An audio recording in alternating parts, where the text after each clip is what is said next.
This landed at a ranch at Corona, New Mexico. The rancher turned it over to the Air Force. Rancher W.W. Brazil was the man who discovered the saucer. What I thought was a star began coming in my direction at a very rapid rate of speed. The unidentified object, which some sources thought might be a blimp, moved slowly down the Pacific coast from Santa Monica and disappeared south of Long Beach. I saw a UFO, and it went down the river, turned right at the United Nations, turned left, and then down the river.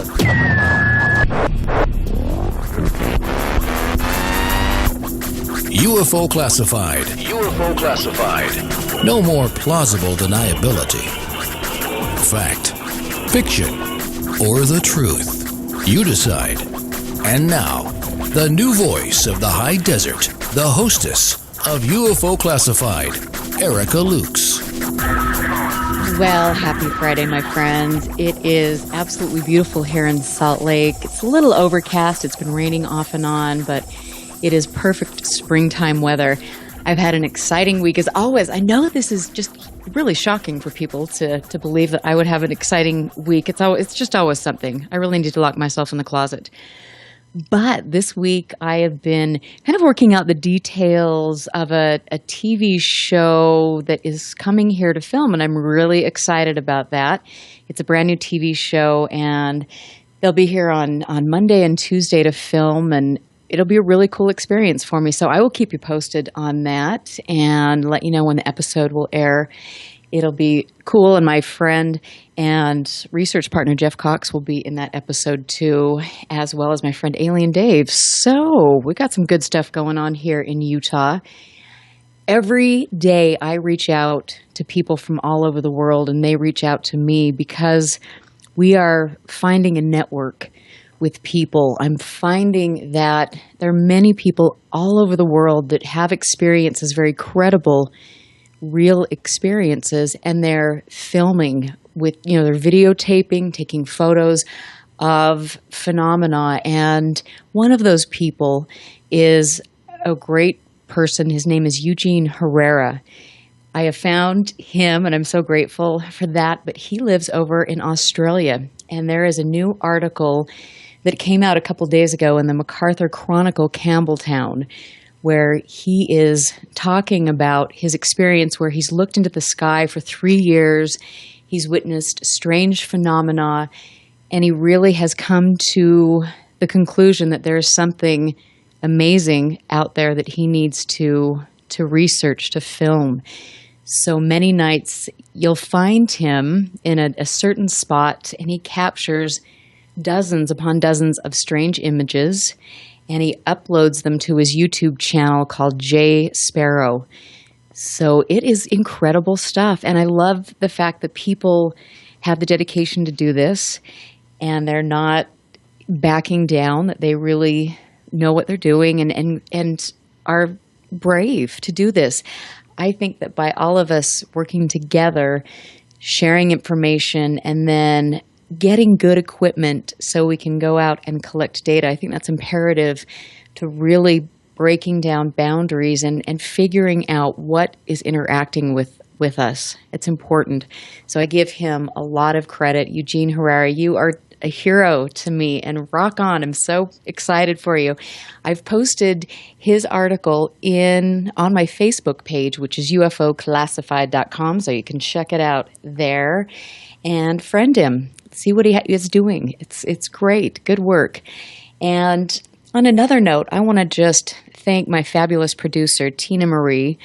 She has an exceptional radio station. I couldn't be happier here on KCOR Digital Network.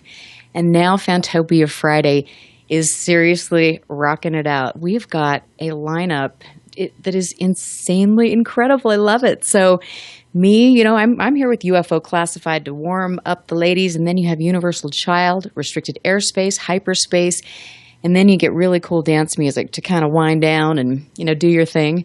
Great night on Friday nights. I love being a part of Ladies' Night because this is where it's at. Without further ado, though, I am here with John Ventre, who is quite the controversial figure in MUFON, and I think that he has done an exceptional job with his chapter back in Pennsylvania. He has one of the biggest MUFON chapters in the country, and the amount of work they do for their conferences is legendary. I am a good friend of Bill Weber, who works out in Pennsylvania and investigates for MUFON. It's very, very cool. So this is going to be a fun conversation tonight. He is actually a multi-state director for MUFON, and his research into time prophecy and cultures got him interested back in 1996 in the UFOs. He occasionally writes for 7 different UFO magazines. He's a retired PA, State Security and Public Affairs Director for UPS, and his company's liaison to his local congressman. He supports charitable giving through his work on the board of directors for juvenile diabetes, the Westmoreland Economic Growth Connection, that's cool, MUFON, Rotary, and was United Way Tocqueville Society member for charitable giving. John is also Rotary Club president. I'm not quite sure how you're doing all this, John. Good Lord. He's also been on numerous television appearances, including Anderson Cooper. I bet that was interesting. We'll talk about that. And he's been in 40 episodes of TV shows, including Hangar One, which was honestly one of my favorite shows. I love that. And I love seeing all of my friends from MUFON contribute to that. UFOs over Pittsburgh. And he has a great YouTube channel. He's been on Coast to Coast AM. And he hosts all these conferences. So, John, welcome to the show. How do you do it all? When do you sleep? The question I ask myself is, I'm retired for the last 4 years, but I was doing all of this while I was working full-time at UPS. That's the question I ask myself is, how did you do that for 10 years as you were a Security and Public Affairs Director for 3 states? I had Pennsylvania, West Virginia, Virginia for UPS. We met with 22 congressmen and senators. I had all the airports.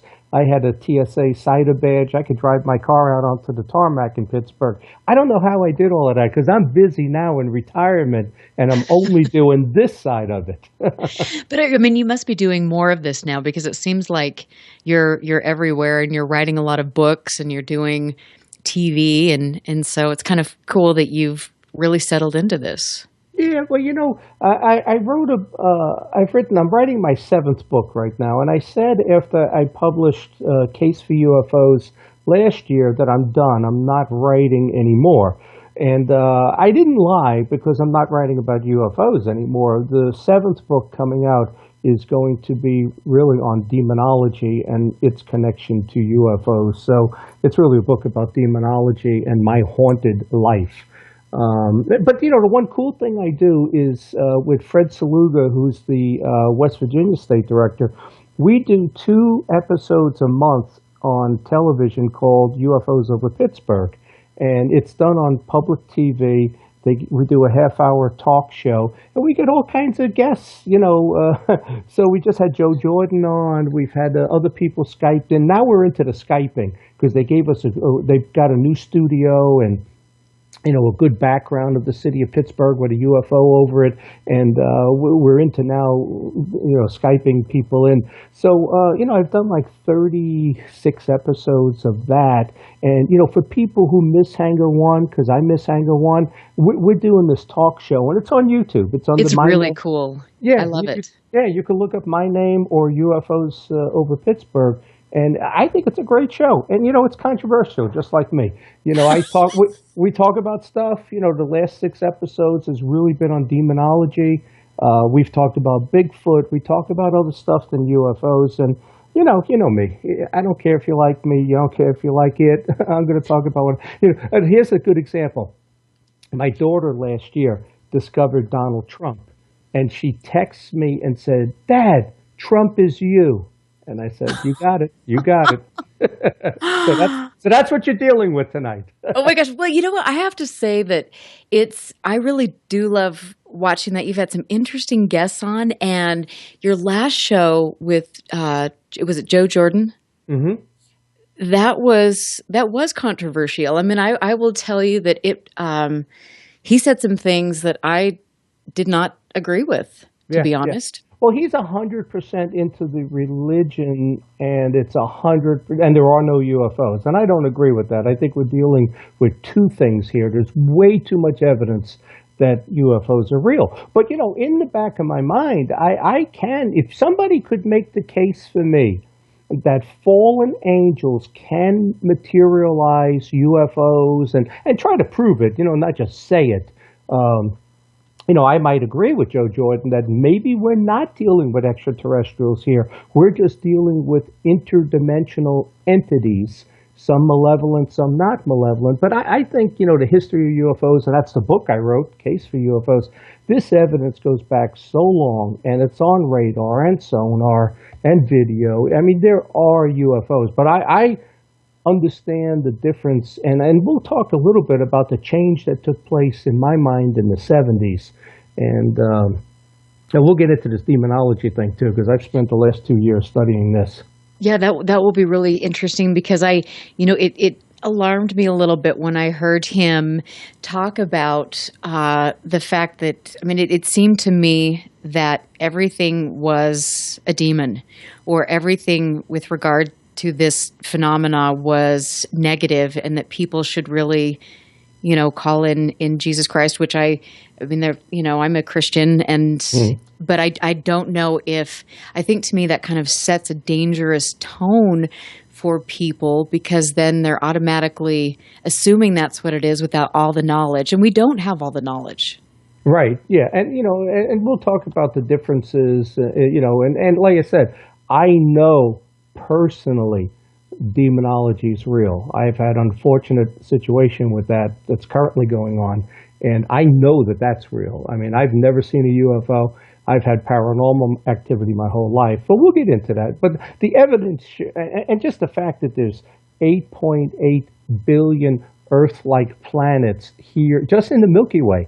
Now, take 8.8 billion, multiply that by 200 or 250 billion galaxies, the number is unbelievable, the number of Earth-like planets. And I can't believe that none of them but us have life on it, but it's possible. If you're an astrobiologist, if you're Mark D'Antonio, he tells you there ain't no life out there, right? Astrobiologists, it's a study of nothing. They tell you there's no life out there. I wish I had that job. Pay me give me $150,000 a year, and it's a study of nothing. I sit in my office, drink coffee, and say there's no life out there.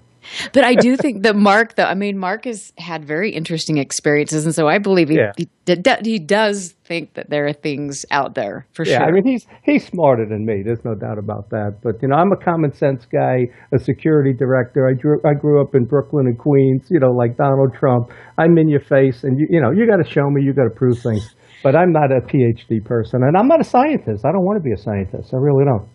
Well, and that's such a foundation. That is our foundation in MUFON, the scientific method. And so when you're conducting investigations, how do you incorporate the scientific method into investigations? Oh, real easy. I let Bill Weber do it. I got some great people in Pennsylvania, and at this point, Erica, with 4 states, I administrated. I can't remember the last investigation I went out on. It was probably 6-7 years ago. At this point, I just make sure everything gets done. My fun, because I'm a really good manager, and I was a good manager at work. I was a state security director at 29 years old. I went into management at 25. By 29, I was a director level person. But, my fun is running our 3 conferences and doing the TV show in Pittsburgh. And, I wish we could do Hangar 1, or what I've tried to sell to Jan, which he agrees, but we can't find anybody, is to have a show called the M-Files that competes with the X-Files. And it's our people, even if you get actors.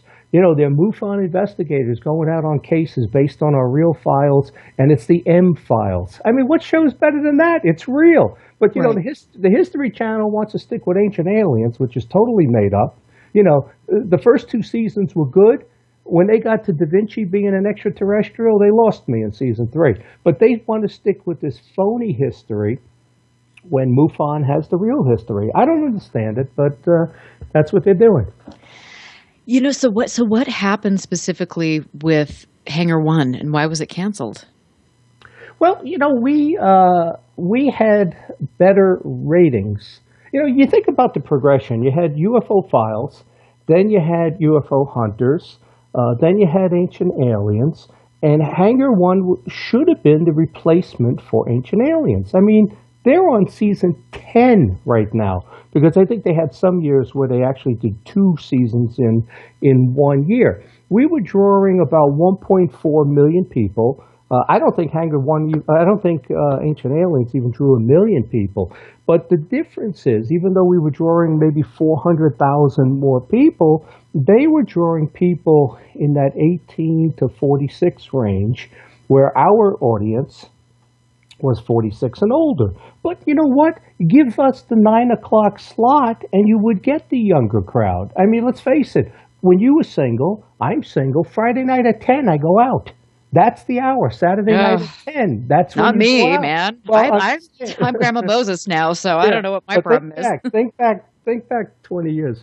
But Before the dinosaurs. Yeah, if you give a show the 10 o'clock hour, you're going to get the older people. If you give a show an 8 or 9 o'clock time slot, you're going to get the younger people. So it was really based on the advertiser saying, well, they're getting more of the younger crowd. Okay, but they had the 9 o'clock slot. Give us the 9 o'clock slot. I guarantee you, we would have drew 2 million people and we would have got those younger people. But they didn't give us the chance for season 3.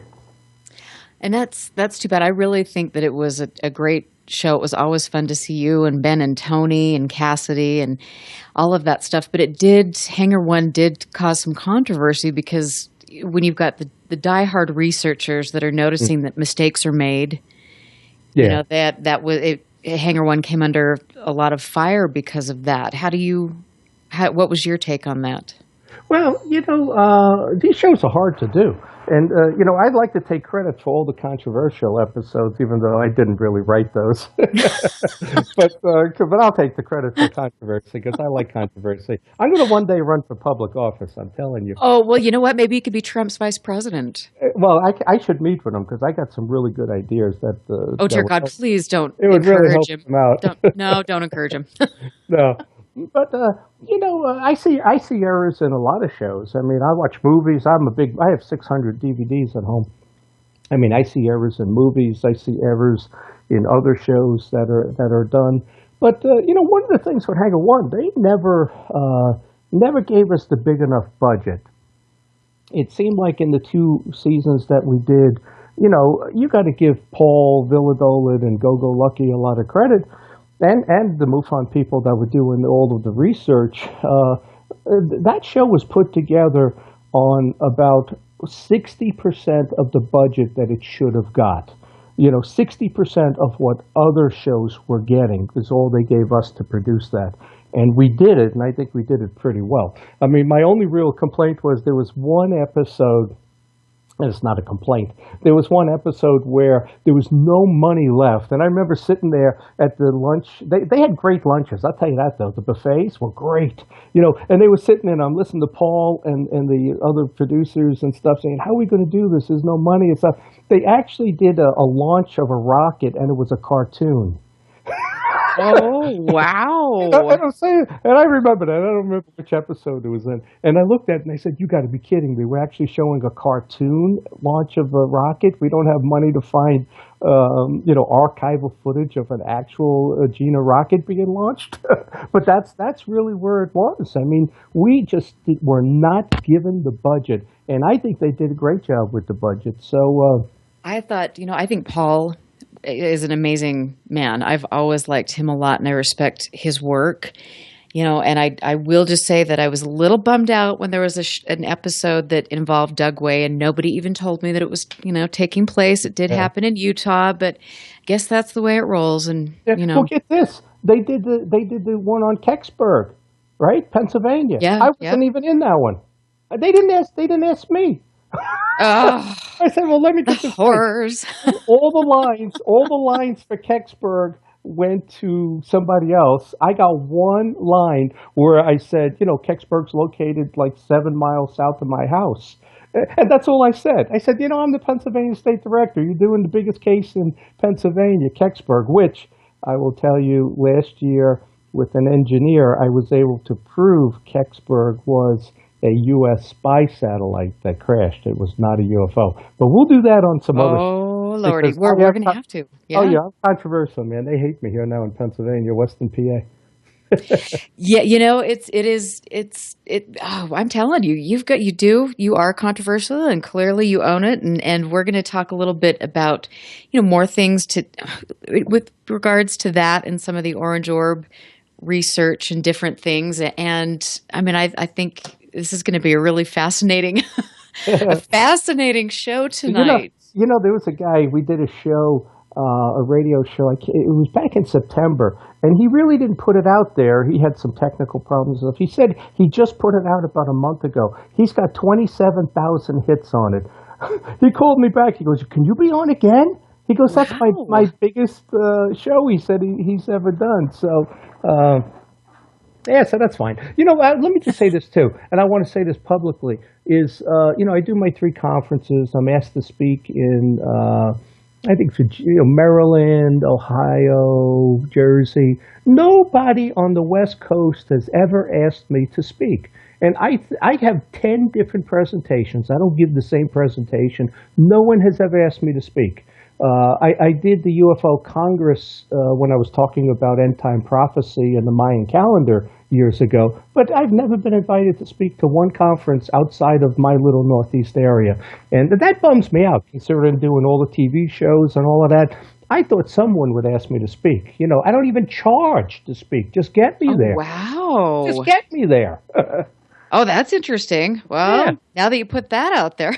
Okay, so there you go. I'll get my own hotel too. Just give me a plane. Yeah. No, and I think it is interesting because in a lot of the conferences you find the same people over and over and over and over again, and I think that I will say that UFO Congress does a totally kick-butt job with getting people in. I mean, new, different faces, and I do admire them for that. And for them to have Jacques Vallée there last year, or this year actually, that's pretty awesome. But I wonder if anybody asked him the tough questions. I didn't go, but Jacques Vallée does not believe UFOs are from space.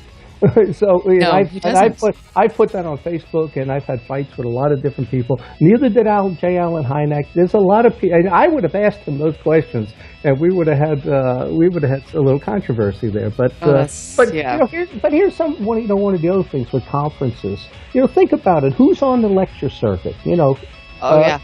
We've got to. I know. There are no investigators. Well, exactly. We've got to just go to a break really quickly, but the best is yet to come. So we'll see you in a couple minutes, people.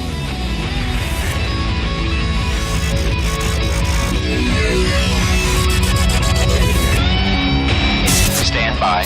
This is UFO Classified with Erica Lukes. The phone lines are open now at 702-425-9230. That's 702-425-9230. Worldwide callers use Skype name KCOR Radio. More UFO Classified with Erica Lukes on the KCOR Digital Radio Network. After this. Where'd that shot come from? Alpha 3 to Eagle 1. We've got company. From Tate Publishing, codename Eagle Force. The saga begins. I see them, Alpha 3. All units, stay low and let them come. From the eyes of a special ops officer, Joe Michael Riggy brings to life this amazing story of survival, the unknown and the unexpected. Here they come. Hold your fire. Hold. Now. Codename Eagle Force at TatePublishing.com. Now, broadcasting in digital HD radio.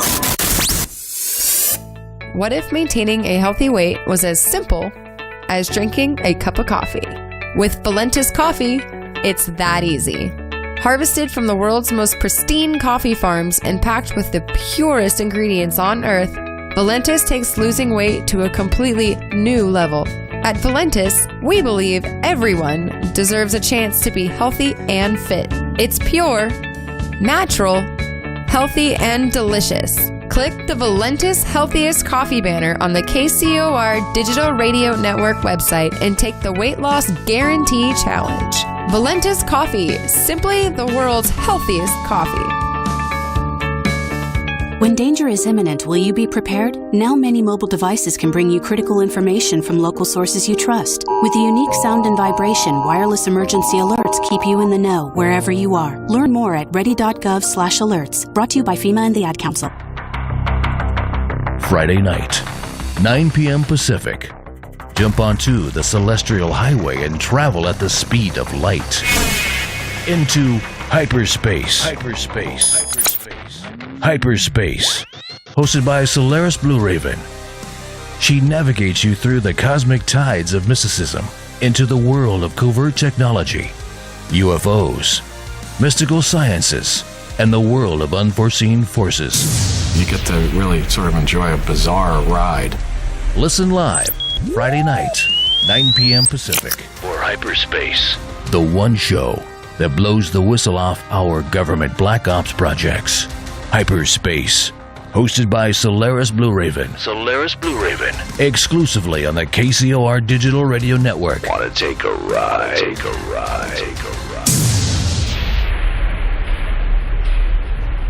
If ever a breed was affectionate to a fault, it's the Golden Retriever. They're people dogs, pure and simple. And the Golden Retriever Rescue of Southern Nevada needs your help. If you would like to volunteer, foster, adopt, or donate, go to the Golden Retriever Rescue of Southern Nevada's website at grrsn.org. That's grrsn.org. Or call 598-GOLD. That's 598-GOLD. You're listening to UFO Classified with Erica Lukes, where the truth isn't hidden beneath the black lines of a Sharpie. That's the craziest thing I've ever heard. To be on with Erica, call 702-425-9230. That's 702-425-9230. Worldwide callers use Skype name KCOR Radio. Radio contact. Share your thoughts on the show on Twitter by using hashtag KCOR. Or head over to the live chats at KCORradio.com. The audience goes nuts! And now, your host of UFO Classified. Are you ready? Erica Lukes. Welcome back, my friends. In case you missed it, I'm Erica Lukes, and this is UFO Classified on KCOR Digital Broadcasting Network, the best digital broadcasting network on the planet. Like I was saying at the beginning of my show, I am grateful to be here with such a professional ensemble and to have the support of Tina Marie, who'll be up in a little bit on restricted airspace. It is good to see some professional organizations involved in ufology. I think we really miss out a lot on that. I think there's a lot of unprofessional behavior in ufology, and I think that all of you who listen to my show and follow me on Facebook know how I feel about that. I definitely feel we need to step it up a bit and treat each other like human beings and quit playing games and all that good stuff. But you know, I'm here tonight with John Ventre, who is pretty much the most controversial. He's the Trump of UFOs. That's it. Vote for me. Oh, so why do you, and we had some good conversations off air, but I want to talk a little bit more about why are you so controversial in ufology? Well, you know, it's the same way when I worked at UPS. You know, my bosses knew, give him an assignment, but don't tell him how to do it and don't micromanage him. I'll get it done. You know, my personality, and I think when you're a leader, you lead. You know, I'm not a good number two. I couldn't be Spock on Star Trek. I got to be Kirk. It's just my personality. You know, I get things done. I'm very efficient. You know, my bosses would tell me, John, everything you touch turns to gold at work, you know, and that's the way I am, you know, the way I run my Pennsylvania chapter. And maybe that sounds conceited or whatever, but, you know, I'm my own person. I probably should have opened my own company, you know, instead of working for a corporation. But it's just my personality. I can't be the number two. That's just the way it is. I think, too, people don't understand, when you are a state director or in any lead role, it takes a certain type of personality to do that. And to be somebody who can really reach out, grow membership, get people involved, it's a different animal than being perhaps a researcher or something like that. So it's challenging. And I think it's challenging for people who are real scientific, the engineers who maybe don't have some of the good interpersonal skills, because we all have different ways of thinking, and it might be a little harder for them to build chapters because of that. Does that make sense? Yeah, and the thing you got to remember too is, at work I've managed thousands of people. I've managed minorities, different people in Brooklyn and Queens. I've been all over the world. I worked in Europe. The thing I know is you watch a person and you figure out what they're best at. And, and I've seen it here where, we got some people that really aren't good investigators. But you know what? The guy's an attorney, and he could do the paperwork to make us a 501c3, and he did. Or this other person, he's not the best investigator, but you know what? He's got great computer skills. He comes and he runs the laptop and everything at our conferences, and he does our graphics and our web page. You find out what people are best at, and then that's what you utilize. Not everybody is the same, and that's exactly. It's a major problem we have in this country. We want everybody to be equal, and then we're not. Nobody's equal. No, and that is right. You need to have people that you can delegate things to. And for me, my strengths in what I wanted to do in MUFON were not utilized to their, the way they could have been. And that's unfortunate because, there's a skill set that we all have, and you have to work on that. And that's the way it rolls. But I am definitely doing it now. The way I look at it, you find out what somebody's best at, you put them in charge of that. Like Trump's going to surround himself with experts in different areas. He's not praise an expert the in Lord. everything. Well, or anything except for really bad hair. Oh. Well, if I could find somebody who's a good tax guy, he'd be our MUFON tax person doing our returns. That's the one thing I haven't found yet is somebody to do our income tax returns. Well, if you find somebody, let me know. But so with regards to being a good field investigator and really getting out there, there's so many hoaxes nowadays, as we know. You just turn on YouTube and you can see all sorts of things. But how do you know a hoax when you see it, and what would you tell investigators to look for? Well, the one thing I do, because, I was head of security, I was trained in body language, behavioral analysis, taking statements, interviewing, interrogations. When I'm interviewing somebody, and, you look at a video, I don't know if that's a Mylar balloon, I don't know if it's real. You got to give that to Mark D'Antoni or Kenny Biddle or some of these other people that we use over here to look at it. But I know when I'm interviewing you, and you can't tell me what happened next, you made it up. And that's one of the things you have to learn. If you're going to ask me about this demonic stuff that's happened to me, I can tell you everything that happened, what happened next. So if I'm interviewing you, okay, you saw the UFO, what happened next? Do you have time to think? You have to make something up? That's a key when they can't tell you what happened next. Then they're just making it up. Right. And I have to say, with regard, that's my favorite saying for the evening, but, I look at the orange orb phenomenon. And for me, when I was doing my Project Orange in MUFON, which I've kind of taken outside now and I'm doing some cool things, the biggest complaint that we had as a team is looking through the database and seeing the fact that you've got people that are not educated and are dismissing really, really credible cases. So, I found that there are specific people all over the world that are videotaping this type of stuff day after day after day, and it's really, really credible. Yeah. Well, we had my guy over here who put that book out on the orange orbs, and you initially were working with him. Terry Ray. Yeah, yep. Terry Ray. And that's my attorney guy who, he made us a 501c3. So you find out what somebody does best and you do it, But, and he found 4 bases that he says around the country that these orbs are going to. And I'll tell you something. I had Terry Ray on my UFO show, UFOs over Pittsburgh. And when you read his book, his description of the orange orb cases that had an entity, right? Mm-hmm. His description was exactly what I saw in my house in 2004 of the being. And we'll get to that. But it was when I read his book and I saw that, I said, "Oh my God, this is exactly what was standing in my hallway."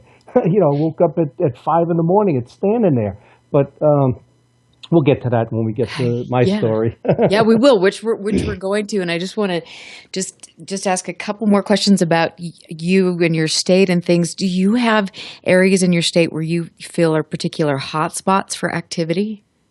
Well, it's been Bucks County ever since 2008. We had that UFO wave that started in Lake Erie, East Lake, Ohio. It came across Wheeling, West Virginia, Pittsburgh. I had people calling me, in Wheeling saying, "I see it," and then somebody calls me in State College 20 minutes later seeing it, a triangular craft. So it was something. But it seemed to mostly be seen over north of Philly, Bucks County, and that's where we do our conferences in Bucks County. But that's been the hot spot. We got plenty of investigators there. We just picked up a bunch of investigators north of there by Allentown. We picked up 6 investigators in Altoona, and we don't even have any cases in Altoona. And and Erie, we got a bunch of investigators. Surprisingly, here in Pittsburgh, where we do the conference, we do the TV show, no new investigators. We got the same 4 people we've had for 15 years. So I got to figure out what to do here at home. Do you think that MUFON needs better education for the investigators? Well, they just did this MUFON University that's starting up, and they got a load of information there. And they're starting something where you have to certify yourself, and it looks really good. And I went through the state director manual, but the person's got to be motivated.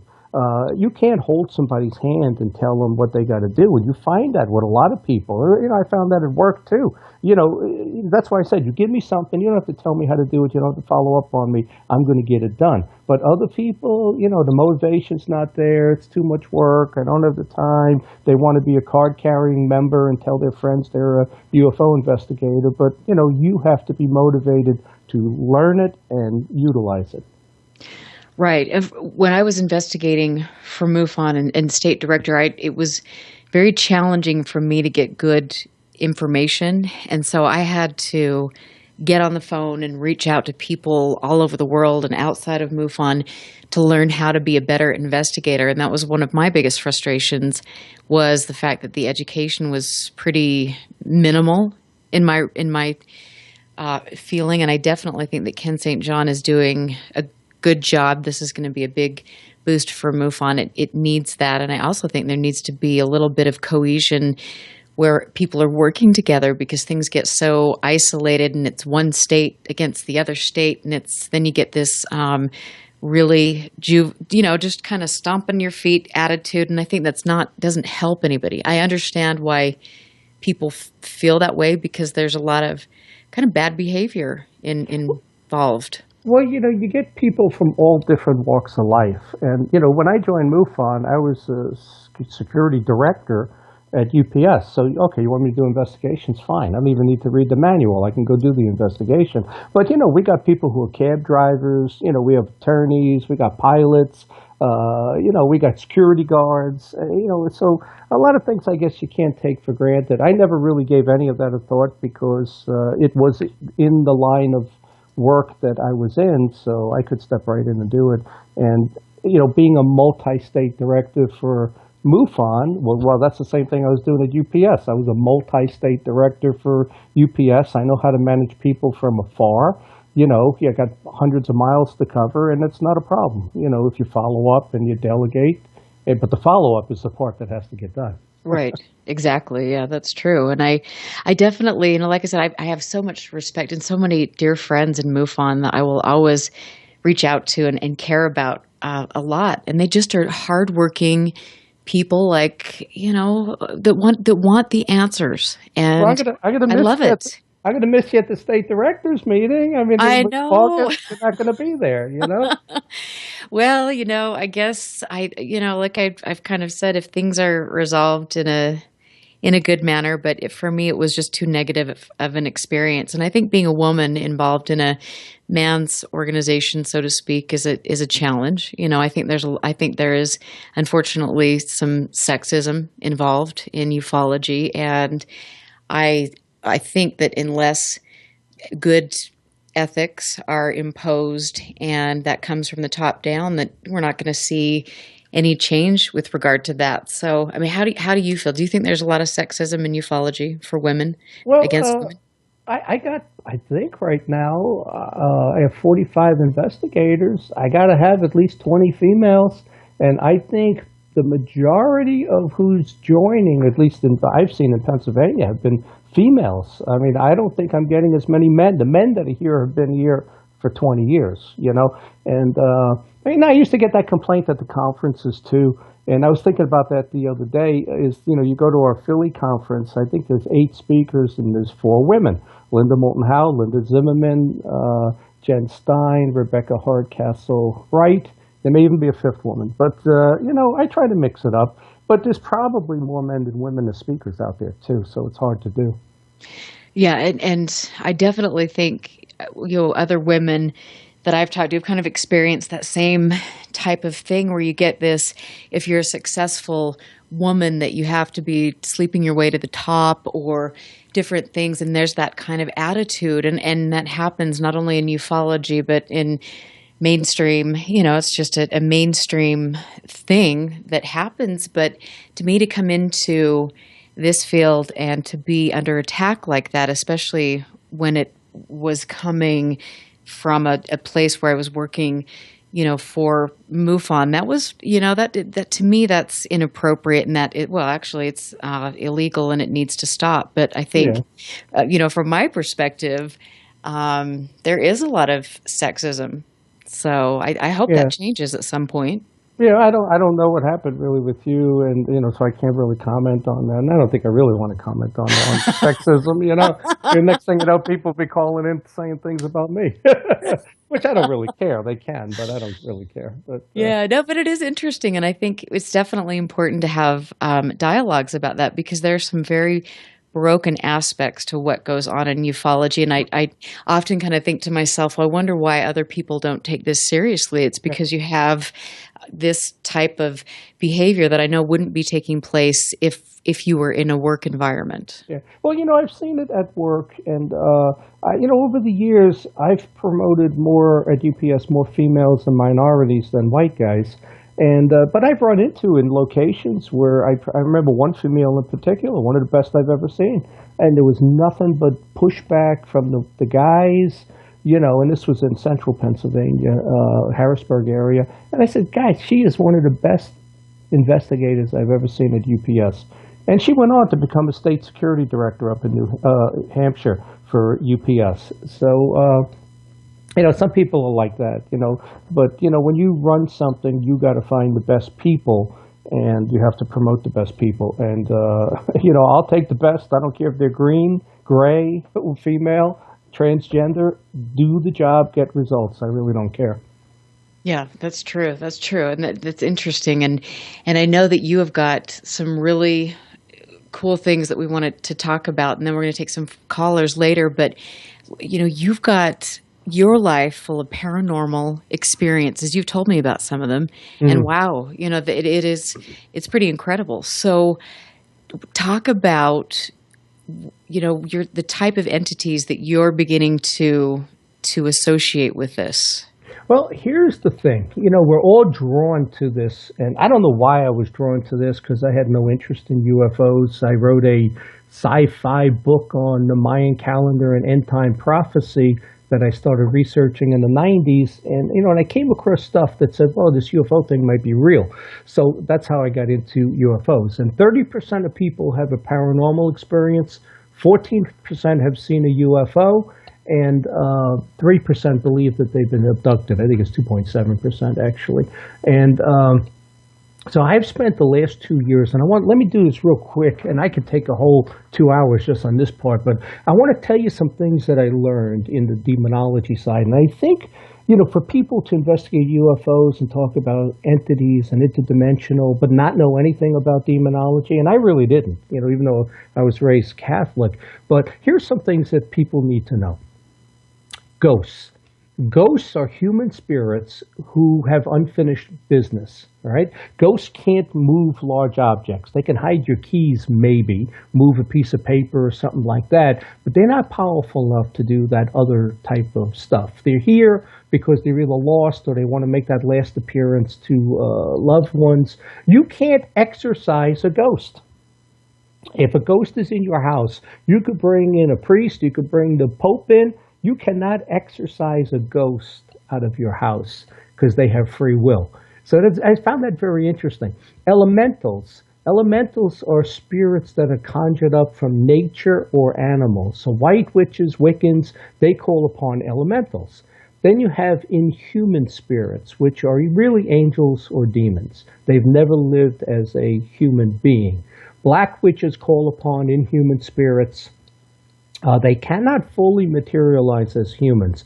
And you'll see in movies sometimes they're missing some body part, their legs, you'll only see the head, you'll see the bust, there won't be any arms, that type of stuff. Now, there's something else called devils. And I thought the only devil was Satan, but there's not. And I'll get to that in a second. Devils are much, much more powerful. They can manipulate matter and fully materialize. And there are people who say that they can materialize UFOs, and that's what people are seeing. I don't really agree with that, but if you could prove that to me, then that would be a different thing. So then one of the things I did, and interestingly, we did our conference in Erie 2 weeks ago, and Kathy Martin flew up because I was talking to her about it. And one of my guys is one of her lead abduction people, George Doc Medich, who used to pitch for the Yankees and the Pirates and other baseball teams. He's Right.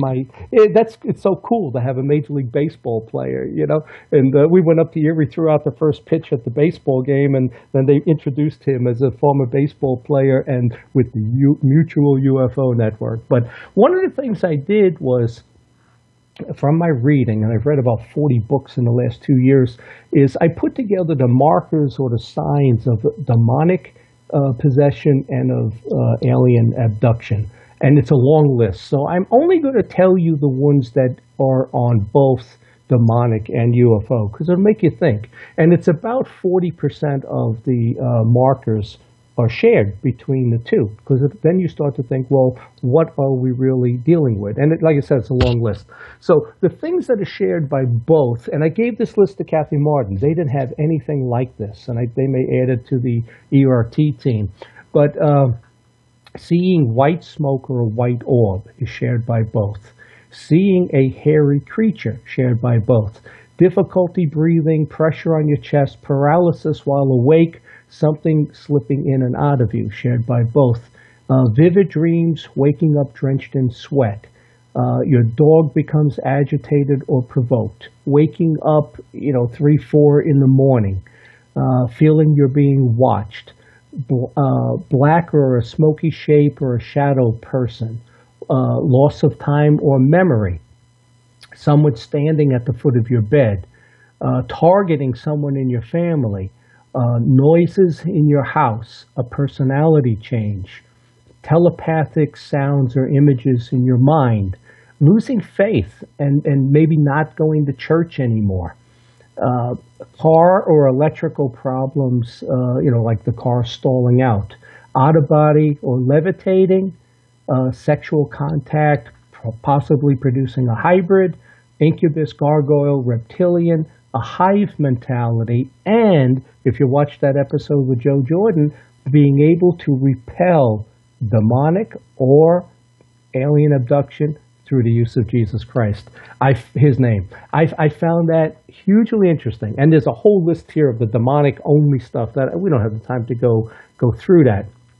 Now, something else I learned is, I would say to people, like, what's an archangel? How's an archangel different than an angel, right? So what I learned is there are 9 different levels of angel. Your most powerful one is the seraphim, and that's what Lucifer was, right? That's pure light. Then you have the cherubim, which is the ones that guard the gates. You have thrones. They're the ones that carry out God's orders. Those are the top three. The middle three are dominions. They regulate the angels. Virtues, perform miracles. Powers, they combat the fallen angels. The bottom three are principalities, archangels, and angels, which are guardians of us. Now, the only problem is the demonic hierarchy is the same. They have 9 levels. And think about this. There's 9 levels. We're level 10. Animals are level 11.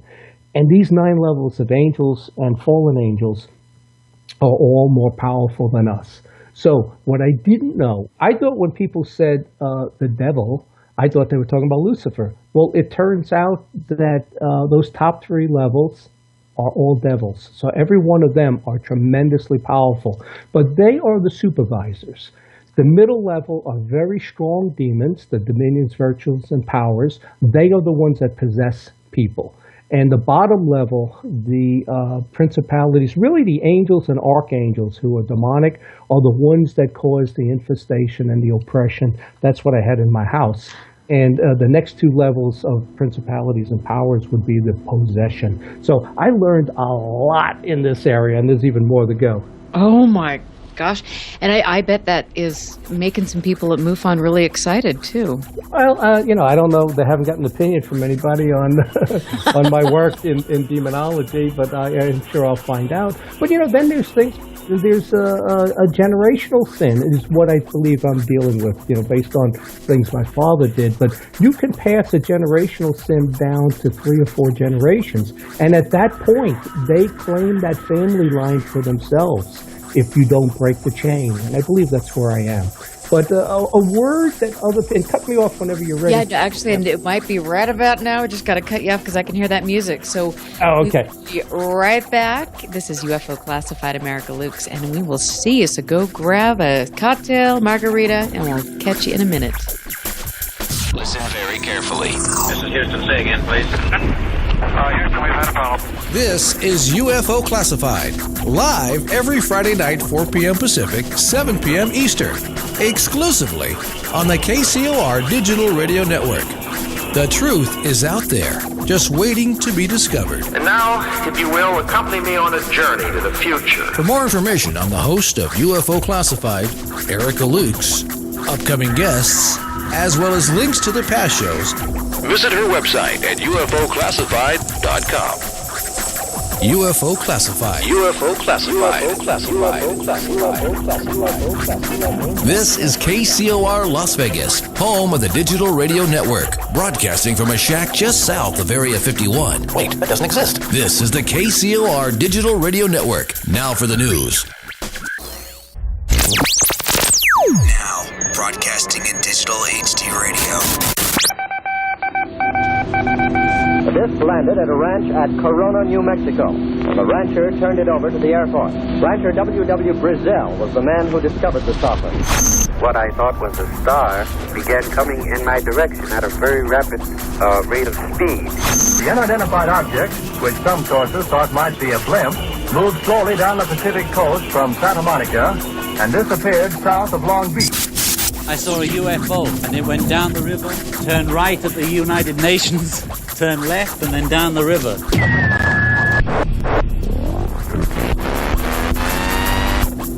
UFO Classified. UFO Classified. No more plausible deniability. Fact, fiction, or the truth. You decide.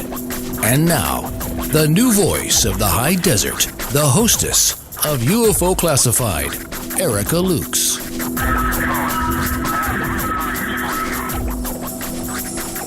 Welcome back, everybody. I am happy to be here, as always. Every Friday night is such a treat for me. I get to talk to fascinating people, and I appreciate all of you taking the time to listen. I have people from all over the world communicating with me. In fact, I just talked to somebody from Norway who has been tuning in, and so it's really cool for me to see. And if you have any type of orange orb sighting, if you've got good videos, if you just want to find a network of friends, just, find me on Facebook at UFO Classified. We have so many amazing people that I'm thrilled to work with that I really believe we are going to make a difference with regard to researching this. And I believe it's important that we talk to everybody, find people from all over the world, communicate.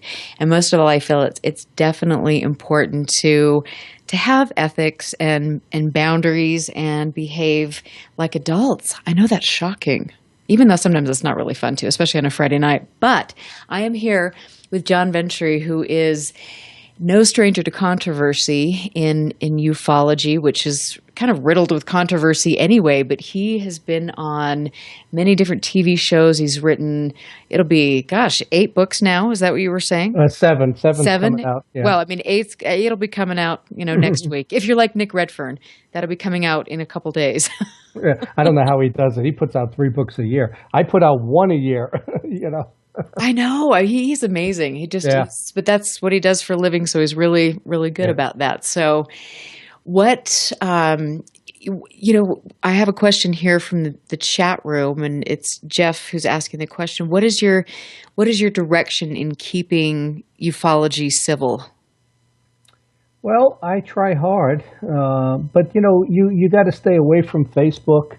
When the MUFON page was there, man, you try to introduce an idea, and I even do it on mine. I rarely now ever put my opinions out there anymore on Facebook because you cannot satisfy everybody, and there's a whole group of people who are almost like professional disruptors that no matter what you say, they're going to argue with you, and they never have to look you in the eye and look you in the face. So they can say whatever they want. They're all big men on Facebook. So unfortunately, I tell you one of the best things that happened at the UFO conference in Erie 2 weeks ago, Friday night before the conference, we sat down after we went to the minor league baseball game.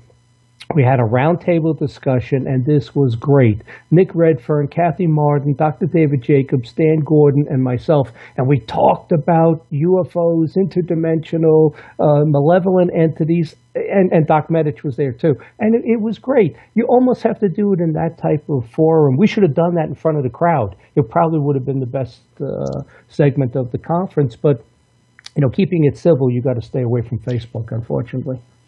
Yeah, and that is honestly, unfortunately, that is kind of the truth. I mean, there have been some times when I've gotten into certain Facebook groups, and I just think, seriously, are you kidding me? Because people they feel that they have the right to say whatever they want to, and then you can't look them in the face, like you were saying, and then it's like, really? Okay. And plus, they don't really research stuff, so it's quite interesting to me. But and the things people believe, I mean, sometimes astounds me. And even if we get to it, is this malevolent entity thing that I experienced. I tell people, and I'm sure they're laughing behind my back, they're rolling their eyes, they won't believe it's real, they think you're introducing religion. And I'm telling you, when I've experienced something, I know what's real, at least on this end of it. And you cannot make headway. I can give you examples of local people I've talked to. One group in Rotary, one guy at a bar while I was watching a UFC fight, clearly have a demonic entity attached to them from what they told me. They don't want to know about it. They don't want any advice. So it's almost like, I say, you know what? My job is to save me and my kids, and I can't save the world. I'm going to try for a while to talk about this, tell people what's real, like I did with Joe Jordan on that show and some others. And, it's going to be different and I do believe UFOs are real, but this I know is real, and I don't think anybody is interested. But so hopefully that answers his question. Let me just throw a few more things out at you before we get to some other questions. Is that okay? Yeah, absolutely. Okay. So there are different types of events. Like I told you, the generational sin, it's in the Bible, it's real. And I was astonished to find out that the rules are if they can attach to a family line for 3 or 4 generations, they can claim that line for themselves. Okay, so, and I think that's where I am right now, trying to break this chain. My father did some things. He killed a guy. He had knife fights. He was in prison. There are things there that I'm convinced he had something attached to him. But they're not going to get my kids. So I'm the most determined human being you've ever met, and it's going to end with me one way or another. It's not getting my kids. So there's a term that people don't use that they should be using in this field. Like people will say, "Oh, that's supernatural." There's a TV show on Supernatural, which I love. But the correct term, supernatural, means miracles, things performed by God and angels, positive things, healing, right? The term that should be used for all of the unexplained, negative, the word is preternatural. Unnatural acts like levitating, transforming, conjuring beings up, that's all preternatural. Ouija boards, seances, it's preternatural. I have never in my life heard that word. I saw it recently in 2 books I read, only because I knew the word, so I knew what was there. But so I'm going to skip over the next part that I wanted to talk about regarding exorcism, because I want to get into what happened to me, and I'm going to go quickly because this alone could take another hour. But when I was a kid, I have always had some paranormal stuff happen. 1961, something grabs my feet in bed. Right? 1969, out-of-body experiences from 4 nights in a row. Recurring dreams that turned out to be the house I live in right now. The view from the back door here, when I came and looked at this house in 1997, was the dream I had as a 6, 7, 8-year-old. Gray brick wall with a cemetery in the distance. I bought this house, and I know I'm never going to leave this house. But I dreamt this house when I was a kid. 1971. My grandmother passes away, and a couple of hours before we got the call that she died, I hear her voice in the hallway. 1973, the most lucid dream you ever want to experience, and I know it was a dream encountering a demonic entity. At that same summer that happens, my sister has an Annabelle doll experience that I just found out about now. She really refuses to talk about it, but a doll that walked, talked, moved in her room. Then what happened, that's the preteen stuff, let's say. And then nothing happens until like 16 years later. 1988, I'm working with UPS, and I don't know if this means anything, almost like a Final Destination thing. I'm in Europe. And they want me to stay in Europe and move there to Madrid and then London and stay for 6 years. My wife won't go. So she's kind of pissed at me. I spent Thanksgiving in Germany. So I'm trying to get home a day early for Christmas. I was supposed to fly back December 22nd. I'm trying to change my flight to the 21st. And they want like $600, so I don't take the flight. The next morning, I get on the plane. We find out Pan Am 103, the flight I was trying to get on, blew up over Lockerbie, Scotland. And I don't know if that means anything, but I almost got on that flight. Oh, my gosh. Yeah. And so then what happens is, instead of living in Europe and being a really big shot at UPS, they punish me and send me to Oklahoma City as a punishment because I turned down an international transfer after I was there for 3 months working, and I couldn't go because my wife wouldn't go. So we go to Oklahoma, and 1990, we start hearing footsteps upstairs in the house. 3 footsteps, 3 times, each time louder. Then one night, I'm going to bed. In the hallway, I hear a man's voice. It was an Indian chant. Ha ha! Okay, that's all not so bad compared to some of the other things. We moved to New Jersey, right? All of a sudden now, I don't know what's attached to us. And my kids have told me things that they never told me years ago. But we move into this house. It's a beautiful house. I've always had beautiful houses because I've been successful from an early age. So we move into this house. My family comes out. My parents were standing in the den, and the door to the garage is right there. You can hear the moving boxes sliding around the floor. And, you know, heavy boxes on cement, you know what that sounds like. Right. My father says to me, John, what is that? I said, Dad, the boxes slide around the floor. He hears it, right? Other families over. My sister sees a black shadow thing moving across the ceiling. I end up getting divorced there. My wife's personality became, I used to joke that she got possessed. I really believe that now. She became somebody else, we got divorced. My daughter and then my girlfriend that ended up moving in afterwards would tell me that they would hear a rocking chair in the spare bedroom and a baby crying. My sister saw the shadow across the ceiling. My girlfriend saw it. I saw it. One morning I wake up in the middle of the night, there's a kid standing there at the foot of the bed, about the same age as my son. I thought it was my son.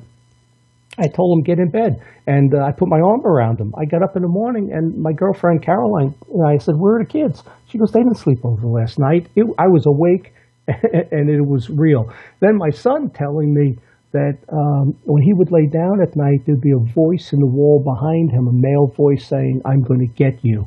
And he saw a creature, a hairy, like Bigfoot-like creature walk across the hallway. And the cat saw it too, because he said, Dad, the cat reacted. The cat turned and looked at it just when he looked at it.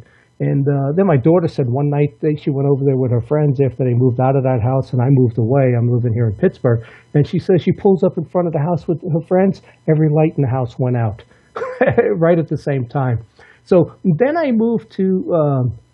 I moved in 97 then to Pittsburgh, and I'm divorced at this point. I'm writing my sci-fi novel about the Mayan calendar. And an interesting thing happens. I joined MUFON in 98. In 99, I attend my first symposium in D.C., Northern Virginia. It's a cool experience, and I'm there, and I see this really attractive blonde come in, right? Very different looking woman, and I'm single. So I make sure at lunch I get behind her, I'm talking to her, we have lunch together. I'm telling you, and I didn't know a lot at the time, if there was ever a hybrid, that was this woman. The palest person you ever want to see, gray, bloodshot eyes, just, I don't know. But she was at the conference for 1 hour, she was at lunch for an hour, and I never saw her again for the 3-day conference. So now, I leave the MUFON Symposium July 4th. I didn't stay for the fireworks. I come home. The next 4 nights are unbelievable. Out-of-body experience. I can't sleep. There's an absolute presence in my bedroom that's there. And I'm saying to myself, why does this happen after a UFO conference? But I've had this happen, things similar my whole life. So I can't say whether that's a door that opens, whether I picked up something there. I don't know. But, I have that hairy creature on the side of my bed. I have this recurring dream. I've always had Dobermans. I have a Doberman right now, 108 pounds. He's a great guard dog. He bit me twice. He bit me twice. Well, oh dear.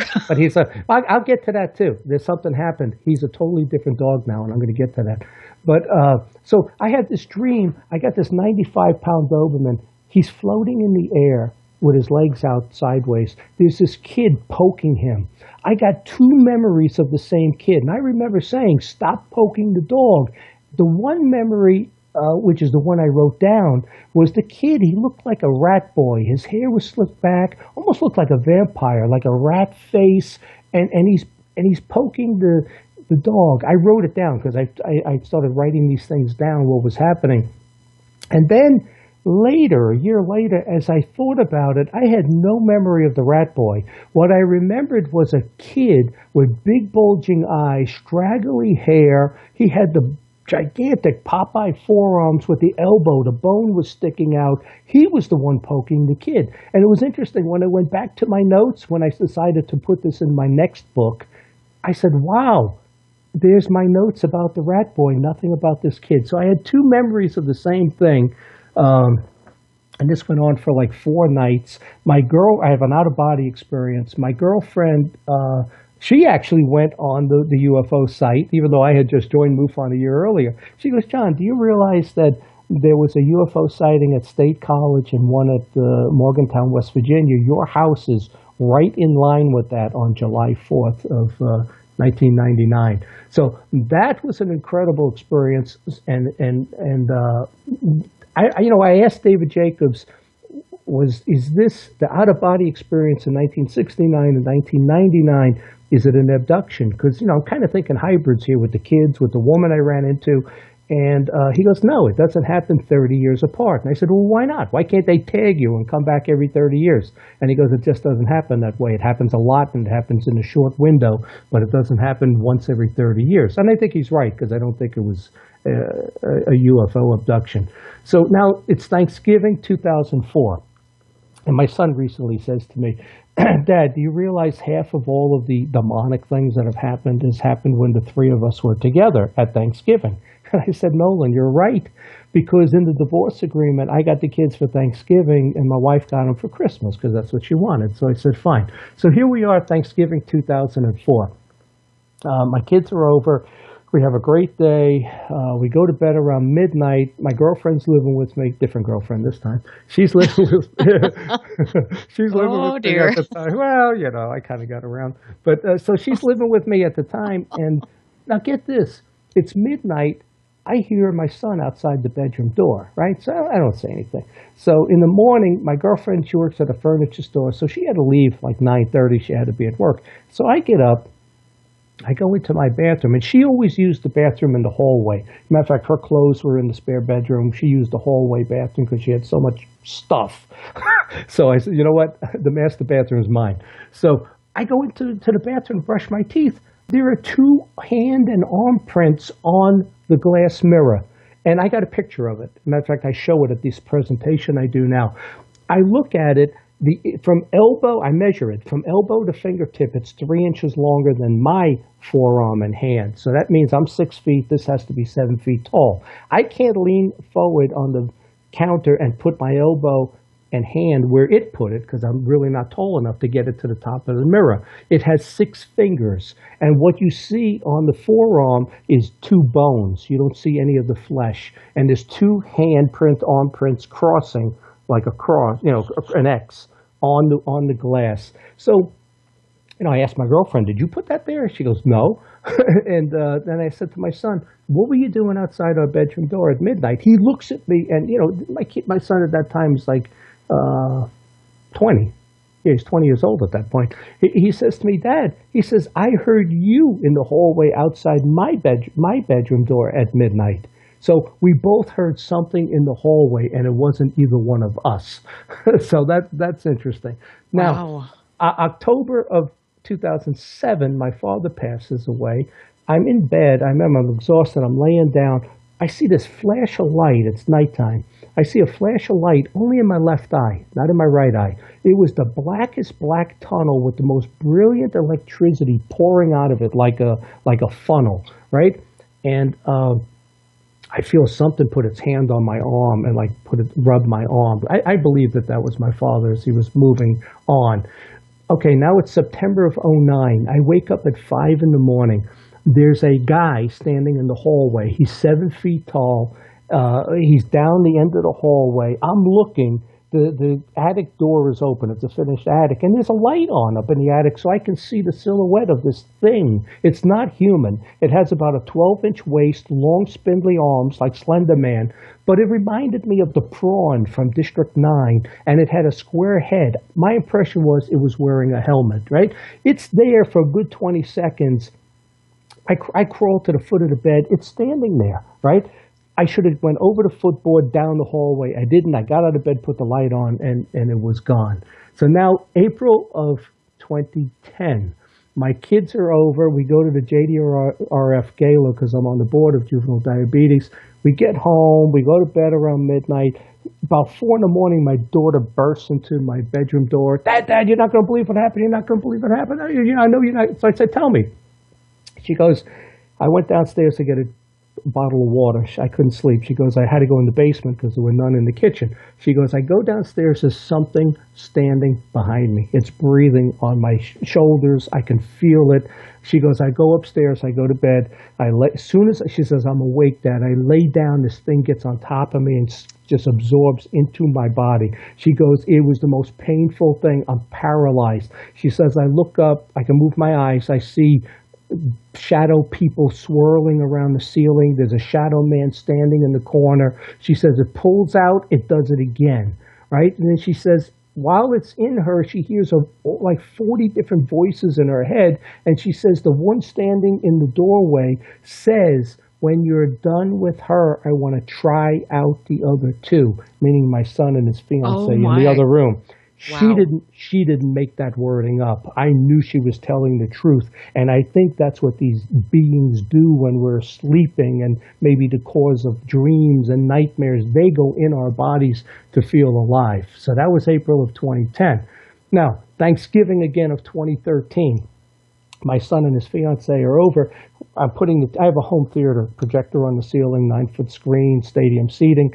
I'm putting it on. I'm standing by the receiver. My son, the projector's on. He goes, "Dad, what's that?" We look up.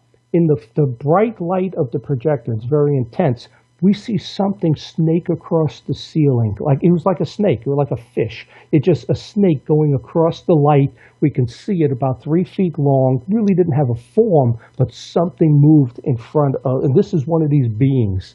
And again, that was Thanksgiving of 13.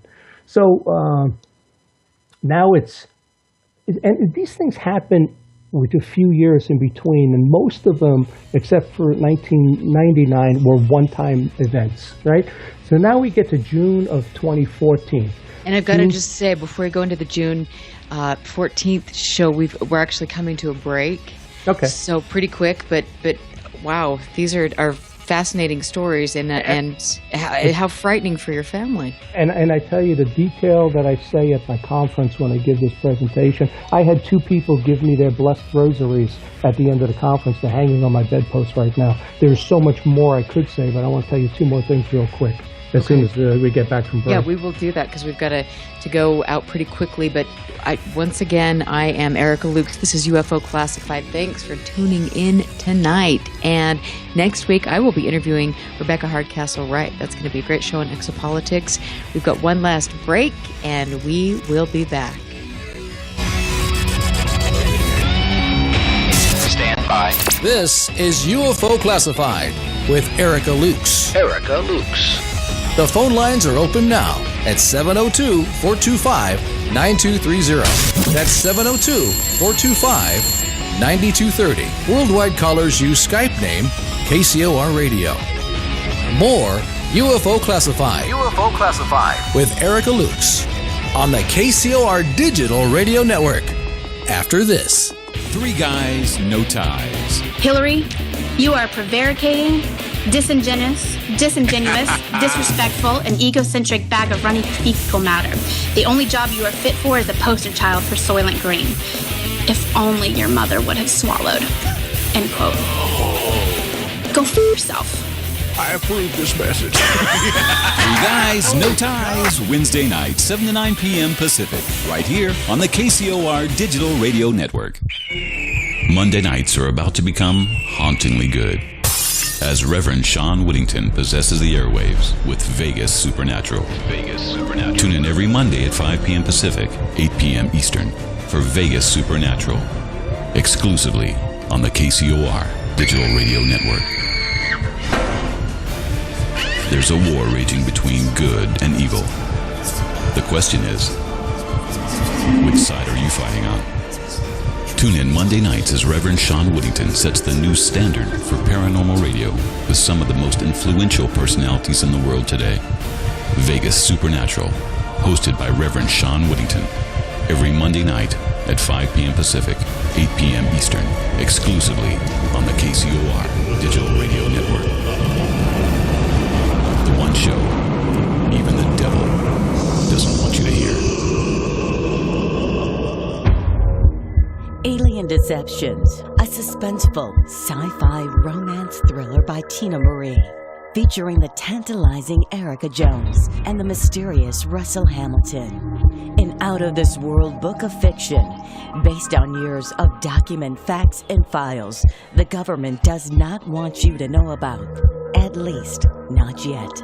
Alien Deceptions by Tina Marie. Available now at Amazon.com or get a signed copy at TinaMarieEntertainment.com. Get your copy now.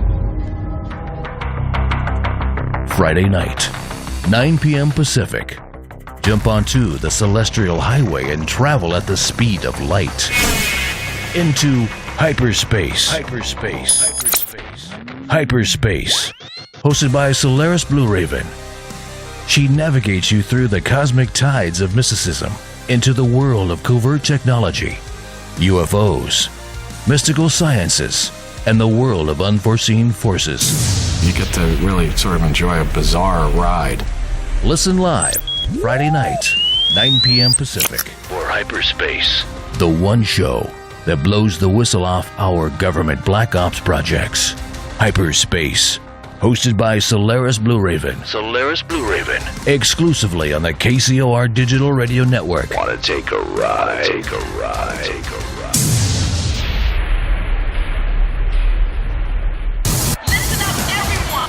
This is the world-famous KCOR. That's the only station I listen to. You're listening to UFO Classified with Erica Lukes, where the truth isn't hidden beneath the black lines of a Sharpie. That's the craziest thing I've ever heard. To be on with Erica, call 702-425-9230. That's 702-425-9230. Worldwide callers use Skype name KCOR Radio. Radio contact. Share your thoughts on the show on Twitter by using hashtag KCOR. Or head over to the live chats at KCORradio.com. The audience goes nuts! And now, your host of UFO Classified. Are you ready? Erica Lukes. I am very sad to say that this is the last segment. I don't know how time goes by so quickly, but thank you. Good night. It's been a great interview, and I wanted to say again, thank you. There's so many people listening, and it just makes me happy that everybody from around the world, this is very, very cool. Thank you, everyone, for tuning in. I could do a third hour, I'm telling you. But, all right, are we ready? Yes, we are ready. We are All right, back. And I have, before you, I just really quickly, I've got one question, and then we'll go back into your stories because, oh my Lord, this is really interesting. But we have a question here. Def is asking in the chat room, what are your thoughts on the Todd Seas case? All right. I believe that there is something to the Todd Seas case. Now, Fred Saluga has done an in-depth investigation of that, and he actually contacted the police chief, the FBI, all of that. He thinks it's just a drug. It was a drug thing. Hold on a second. No, don't bark. Come on. You don't want to get him angry. That's your hellhound right there. That's my protector. But so Todd Seas, I say Todd Seas is a real UFO case because they found his shoe up in the tree, and they looked in the area and then found him there the following day. Now, like I said, Fred Saluga says that he don't think it is. I think it is. There were people who saw a UFO that night, and you get the Butch Witkowski presentation, which I think is a little exaggerated, but I do think Todd Seas is real. Okay, cool. Thank you. Yeah. So now let's get back into all the demonic stuff. Yeah. Well, now it gets different. Now it changes. I'm in June 6th of 2014.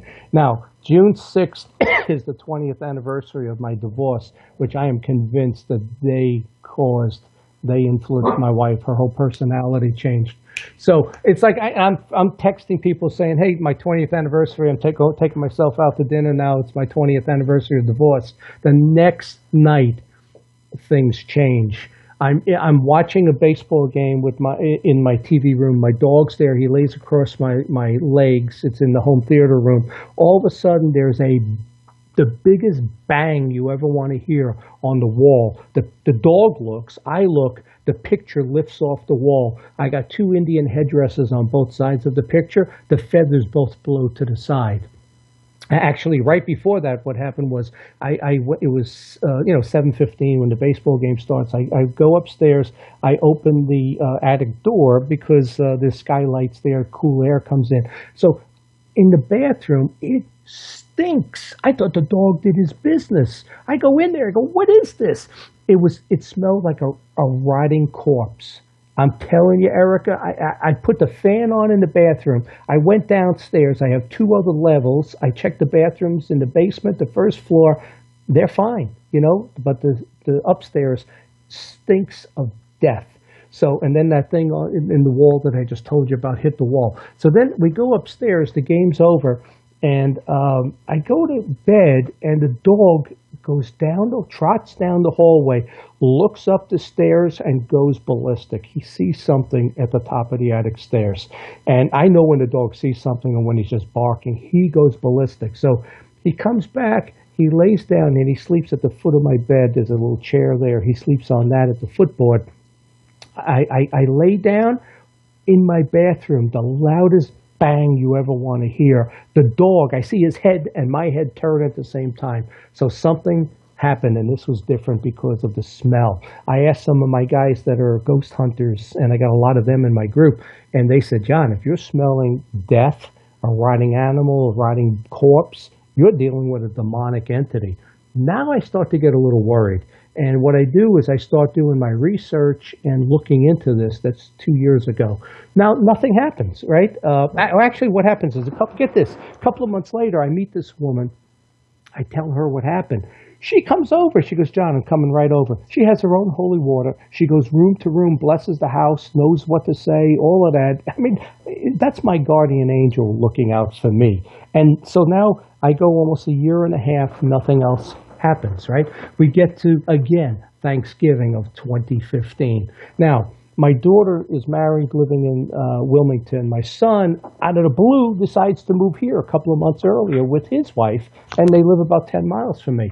So my daughter's coming up from Thanksgiving, and she's coming up 5 nights. I've assumed she's staying here for at least 2 of them and then going to her brother's, right? So it's Monday of Thanksgiving week. I go upstairs to go to bed. I look down the hallway. My daughter's bedroom door is wide open 100%. And you got to turn the handle to open that door. So I close it. Tuesday, I go upstairs, go to bed. I look down the hallway. Her bedroom door is open 100%. These things were sending me a message that they were waiting for my daughter to come, right? So I close the door. Wednesday morning before her flight, she calls me and says, Dad, I'm not staying with you. I'm staying at Nolan's house, her brother. I was a little annoyed. I said, you're coming up 5 nights. You're not staying here once.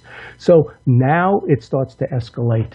Every night when I go to bed, something is pricking me like a needle hitting me in my leg. I would jump and say, what is that? I lay down. Something stabs me in my scalp twice. I had to get up and look in the mirror. I said, what, man, did I just get stung by a wasp?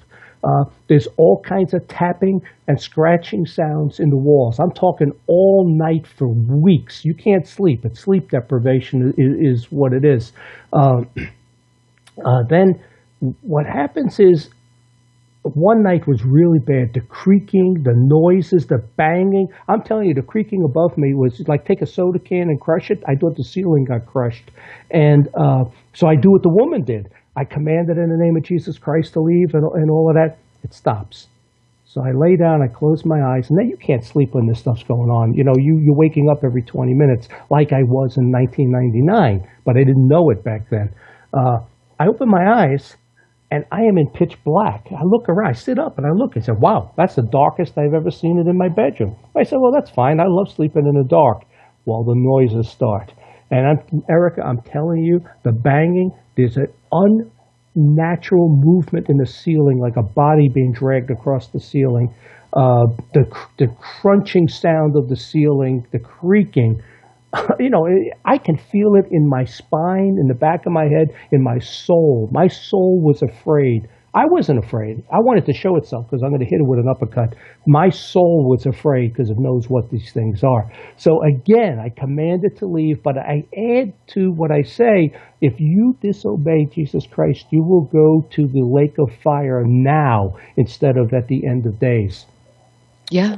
All of a sudden, all the noises stop, and I see light, moonlight coming in my windows.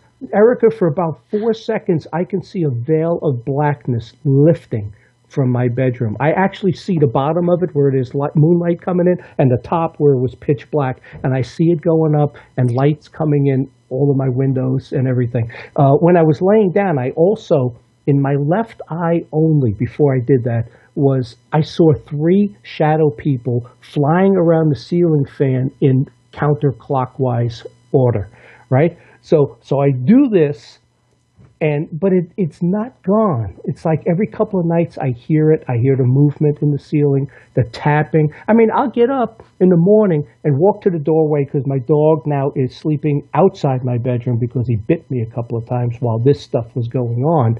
And all of a sudden in the wall, right there at the doorway, you'll hear the tapping. It starts as a vibration and it increases till it becomes a tapping on the wall. I tap back, it stops. Then it starts again, right? So then what happens is I go down, a couple of days later, I'm letting my dog out through the basement. I always let him out into the backyard through the basement. I'm almost at the sliding glass door. A hand puts itself on my head, my forehead and my scalp, and goes right across my head. I mean, I jump and I say, whoa, you can't do that. Because I've never had anything other than the pinching, poking. I haven't had any like grab me or throw me or anything. I said, wait, you can't do that.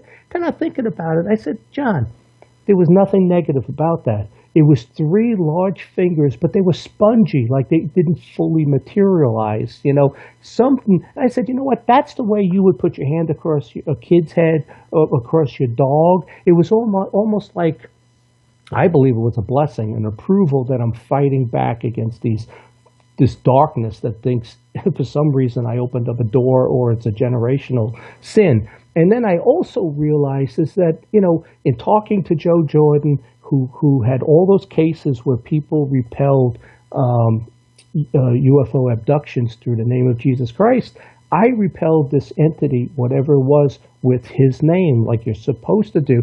Erica, I saw a miracle. When that veil of darkness lifted, that was my guardian angel, Michael, Jesus, somebody intervening, and that thing went up, and they're standing there. I can't see them, and they're repelling these malevolent interdimensional entities, which is really what I want to call it, because when you say they're fallen angels and demons, people roll their eyes.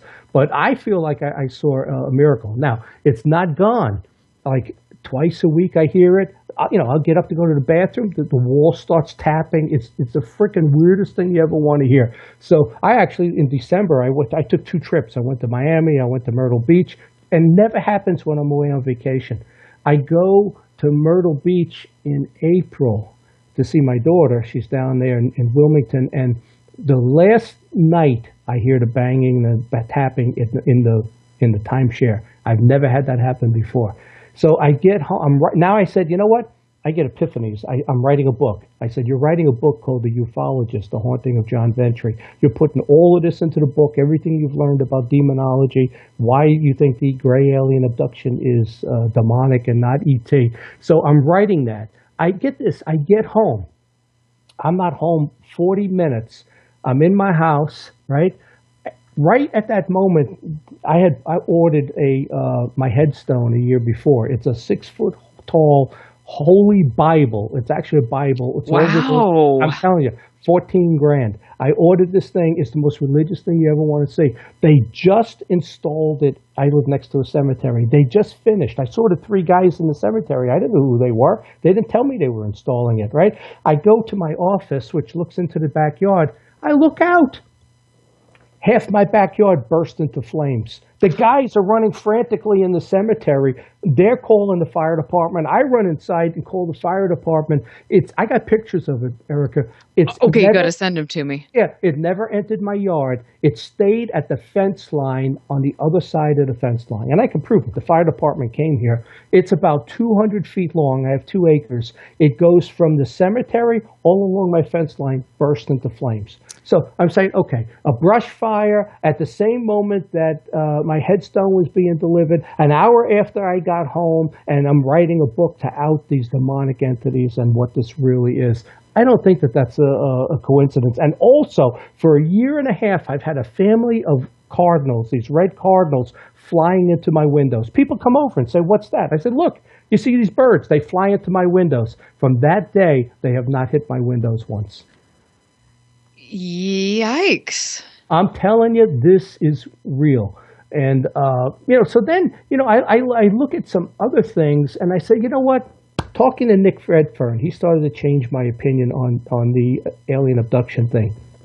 And I really have been looking into this. The first gray ever drawn was in 1918. It was conjured up. And now the conjuring is an elemental. It's a non-human spirit. It was conjured up by Aleister Crowley. You can look it up. He called it Lamb. So the first gray ever seen was conjured up by a demonologist, an occult Satanist. He called himself the Antichrist, right? So now I start thinking, right? Then Nick will tell you about the Collins Elite, the branch of the CIA that investigated the paranormal and UFOs after 1952 when they were over D.C. They concluded there are no UFOs. It's all occult demonic activity, right? Then you get Hitler. I mean, come on. You telling me Hitler didn't have a demonic entity attached to him? Well, he was very into the metaphysical, the occult, and he was... All of that. All right, now get this. 1950. From 1950 on, 80% of all the serial killers have happened from 1950 on. Maybe it's just the way you report them, right? 1975, you get those cattle mutilations. Those cattle mutilations are ritualistic mutilations to satisfy some sort of deity or take those organs and blood for something, and it's not good. So now, you think they're human? The cattle mutilations were used. And if you believe the Collins Elite story, we used those cattle mutilations for some sort of ritual sacrifice to some ancient deity, which is demonic, because the Collins Elite's goal was to trick the demonic into giving us their powers or using them against our enemies to assassinate people and use their abilities, but trick them. And if you think you can trick these things, you're crazy. And you really got to talk to Nick. I could do a show on Collins Elite, and I could tell you about that. But so you get the cattle mutilations. Now, here's the kicker.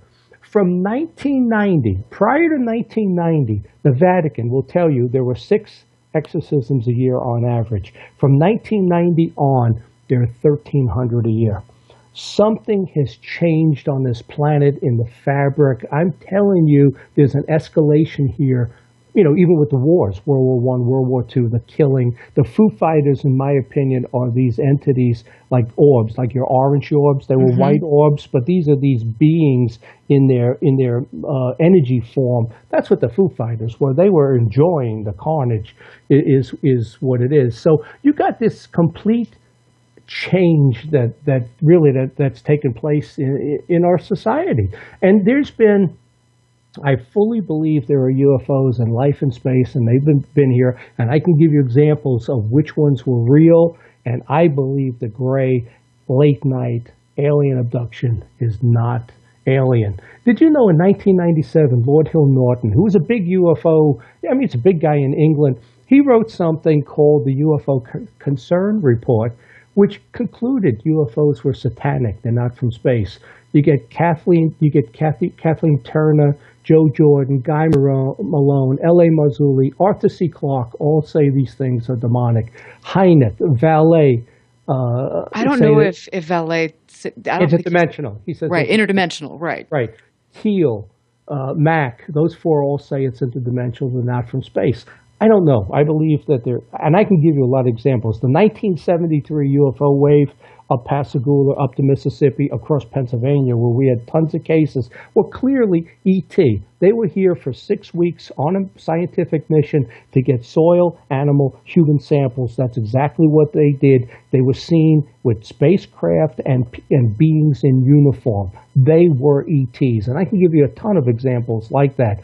But what happens now, really in the last 20, 25 years, whatever, you look at this gray alien abduction that comes out at night in the corner of your bedroom and paralyzes you and does all those markers that I reviewed earlier that the demonic entity does. I'm convinced that's what that is, and that's my opinion on that. So how does Kathy Martin? How does Kathy Martin feel about that? Well, she said, John, there has not been a good abduction case since 2013. They've kind of stopped, and Dr. David Jacobs was there also, and he said the same thing. He says the program has stopped. He differs with me in he'll give his presentation, which he's done at 2 of my conferences, is he says it's all alien abduction, creating hybrids who now are hybrids that fit into our society, like that woman I met in 1999, I'm convinced was a hybrid. But, and he says it's all ET. Now, he also said to us he's never come across a malevolent entity. And, you know, Kathy, Nick Redfern, myself, Stan Gordon, we almost fell out of our chair. How could you never have come across a regressive hypnosis with a negative malevolent entity? We've all come across that. But I agree with Jacob's research, his findings. I question whether that is really an ET hybrid program or it's not the Nephilim and what has gone on this planet before. These things, this isn't new to our generation. This has happened for as long as we've been on this planet. Exactly. You can call it mythology, you can call it, made up stuff, Atlantis, you can call it, but this has been here as long as we have. And what I find is people don't have they don't have the scope of the entire field. I didn't. I'm writing sci-fi books on the Mayan calendar, and then I learn about UFOs, and I think I know a lot, and now I learn about demonology, and I know a lot more. I don't know a lot about cryptozoology, but I'm telling you, when Keel and Arthur C. Clarke and some of these others say, and Kathleen Turner and those, not Kathleen, what was her name? Carla Turner. Yep. Carla Turner, yeah. Kathleen Turner was an actress. They had the full scope, and they understood that this has been around a long time. I think we're dealing with two things here. And I have come across so many people recently that I talked to, and they said, let me tell you what happened. And I'm telling you, Erica, these people have an entity attached to them. They tell me it's there, but they feel special. And I'm saying, you got to get some. Oh, dear. They think it's special. This one guy telling me there's two black shadow people in his room. The smaller one's pushing the other one away. And he says, well, it's protecting me. I said, it's not. It's claiming you. It's not protecting you. But how do we know, though? That's the thing. How do we know? We don't. From the research, every exorcism, they ask specific questions. I always wondered that. Like, what do you care? What is the name of the demon? There's a reason. They know what demons fall into what hierarchy, those 9 levels. They ask all kinds of questions so they can figure this thing out. And, my kids go to this new age churches, non-denominational. They have bands with big screen TVs and stuff. And I go too, and I consider it religious entertainment. But I still, twice a month, go to the Catholic Church because that religion goes straight back to Jesus. They endorse the International Association of Exorcists, and they do confession. You have to go to confession. Otherwise, what has shown up on every exorcism is that demon knows the unconfessed sins of the other people in the room. You've seen that in movies. And so it's important. And I'm telling you, the Roman Catholic faith, you have to have a connection to that. You don't have to go every week. I go twice a month. But I'm telling you, this is real. And that's where I'm at right now. I know UFOs are real too. But I'm wondering how much of this do we have misidentified? How much of this, people want this disclosure. I went to Bassett's congressional hearings there in D.C. I was sitting there, disclosure, we want disclosure. Let me tell you something. The day I hear this disclosure, I'm probably going to cry because I know this is the start of the end of days. I think when they show up like Independence Day, it's a huge deception. Those grays are not from another planet. This is the story that has been told to us, that's been prophesied, that's going to happen. I believe it 100% because I saw a miracle in my bedroom. I know the Jesus-Satan thing is 100% real. And I don't doubt that. I really, really don't. I think nobody wants to hear this. Nobody wants to hear this. Well, that is pushing the boundaries, yeah. But I'm telling. So what do I do? Like my son is very upset with me. He says to me, "Dad, get out of this. Quit the UFO thing. Quit MUFON. Don't talk about it anymore. Don't do conferences. Don't make any more books." And I said, Nolan, Joe Jordan told me the same thing. If you want this to end, don't do it, then get out 100%. But Say your blessings. But I'm not going to do that. I'm not putting my head in the sand, like the apostles. They could have just went home. I totally get that, but I think that there is this demonic element to this, but I think there is also something else that isn't demonic, and I think we have to be very careful about instilling a lot of fear in people, because at the end of the day, we really don't know, and I think there are lots of different things that are interacting with us. So we're beginning to have that capability of understanding, and so we have to research all of it without bias, And I agree that the UFO thing is real. I can give you, like I said, examples like 1973. But I talk to other people I know who are into this metaphysical, this universal consciousness, and they said, "Who do you think the source of this is? Why does this thing only attack Christianity and Jesus?" And I don't believe that. I don't believe that. Okay, but you know what? We're gonna have to have a little. We're gonna have to have you back, because this is just getting. This is just getting good. We are out of time, so tell us where you're going to be next, really quick, because we've got 1 minute. Okay. Well, I'm writing my 7th book called The Ufologist. You can go to johnventre.com to get my stuff. I think my books are very, very detailed, and I put a lot of effort, and they're fast-paced and moving. And our conferences are at MUFONPA.com. We got the Philly and Pittsburgh coming up in the fall. Great lineup: Friedman, David Jacobs. Awesome, and I will put that stuff up on. But we've got to go out. Okay. Thanks, John, for being here so much. I will keep you posted on all of John's adventures. I'm Erica Lukes. Thanks for listening. Send me questions to UFOclassified.com. Next week, Rebecca Hardcastle writes. Stick around for a great ladies' night. Listen very carefully. This is Houston. Say again, please. Houston, we've had a problem. This is UFO Classified, live every Friday night, 4 p.m. Pacific, 7 p.m. Eastern, exclusively on the KCOR Digital Radio Network. The truth is out there, just waiting to be discovered. And now, if you will, accompany me on a journey to the future. For more information on the host of UFO Classified, Erica Lukes, upcoming guests, as well as links to the past shows, visit her website at UFOclassified.com. UFO Classified. UFO Classified. This is KCOR Las Vegas, home of the Digital Radio Network.